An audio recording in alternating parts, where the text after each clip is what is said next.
ठीक है, अपना जेई मेन 2025 का क्वेश्चन है भाई, रेडियो एक्टिव डीके पे। ठीक, रेडियो एक्टिव डीके पे प्रॉब्लम है, पढ़ते हैं। रेडियो एक्टिव न्यूक्लियस N2, एक रेडियो एक्टिव न्यूक्लियस है N2, has decay 3 times decay constant as compared to decay constant of another nucleus N1।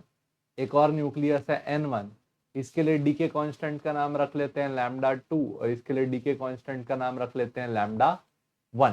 ठीक, इन दोनों के बीच में रिलेशन दिया है, λ2 इक्वल टू क्या है 3 times λ1। ठीक, if initial number of both nuclei is same, initial number of both nuclei is same, मतलब ये N02 और ये N01, N01 और N01 और N02 क्या है बराबर, N02 इक्वल टू N0, दोनों का नंबर ऑफ इनिशियल न्यूक्लियाई क्या है same. What is the ratio of number of nuclei N2 to number of nuclei N1 after 1/2 life of N1? अपने को पता लगाना है कि final number of nuclei of 2 divided bye final number of nuclei of 1 का जो ratio है वो कितना होगा। इसके लिए फॉर्मूला क्या पढ़े थे हम लोग, जनरल फॉर्मूला याद करो, n equal to N naught e की पावर माइनस लैम्डा टी, ये फॉर्मूला पढ़े थे नंबर ऑफ रिमेनिंग न्यूक्लियाई के लिए। तो n equal to N naught e की पावर क्या लगाए माइनस λ2 टी 02 अपॉन N01 ई की पावर माइनस λ1 टी। n क्या हो गया कैंसल, क्योंकि नंबर ऑफ न्यूक्लियाई दोनों के लिए क्या था सेम। क्या आया N2 by N1 equal to ई की पावर माइनस λ2 टी अपॉन ई की पावर माइनस λ1 टी, ये ऊपर गया। N2 बाय N1 का वैल्यू आया ई की पावर λ1 टी माइनस λ2 टी।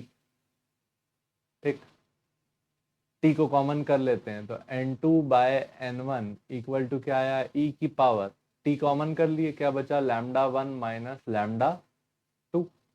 ठीक, अब अपने पास रिलेशन था λ2 और λ1 में, जो दोनों का डीके कांस्टेंट था उसमें रिलेशन था λ2 इक्वल टू 3 times λ1, पुट कराएंगे तो N2 by N1 equal to ई की power T λ1 minus 3 times λ1।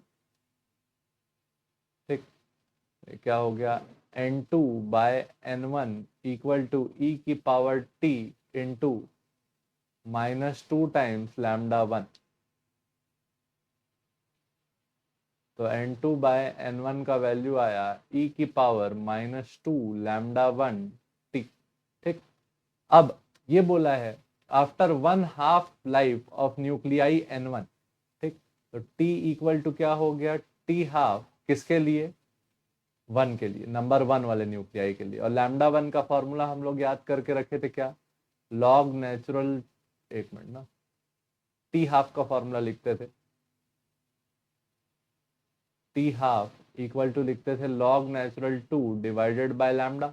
Lambda को अगर इधर भेज दोगे तो क्या आया lambda into T½ equal to क्या लॉग नेचुरल 2। तो देखो यहाँ वही टर्म बना है लैम्डा इंटू T½ तो इसकी जगह क्या रिप्लेस कर सकते हैं लॉग नेचुरल 2।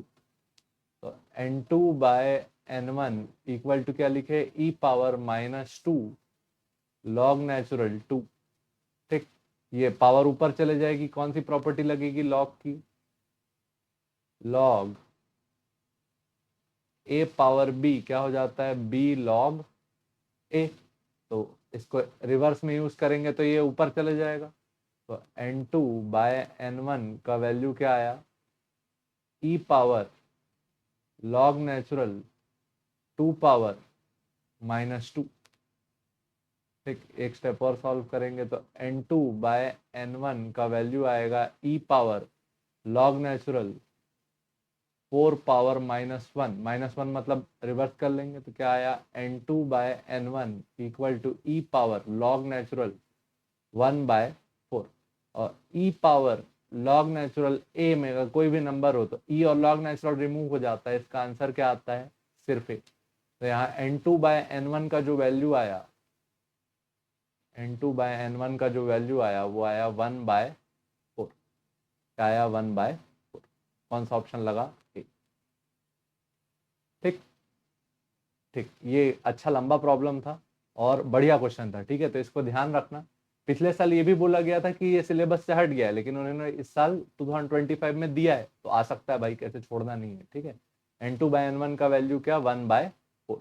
ठीक, समझ में आया? अच्छी बात। ना आया एक बार और ऊपर जाके देखो। जनरल फॉर्मूला याद रखना, रेडियो एक्टिव डीके में n equal to n0 e⁻ एक फॉर्मूला ये, और इसके लिए t हाफ का फॉर्मूला होता है log natural 2/λ।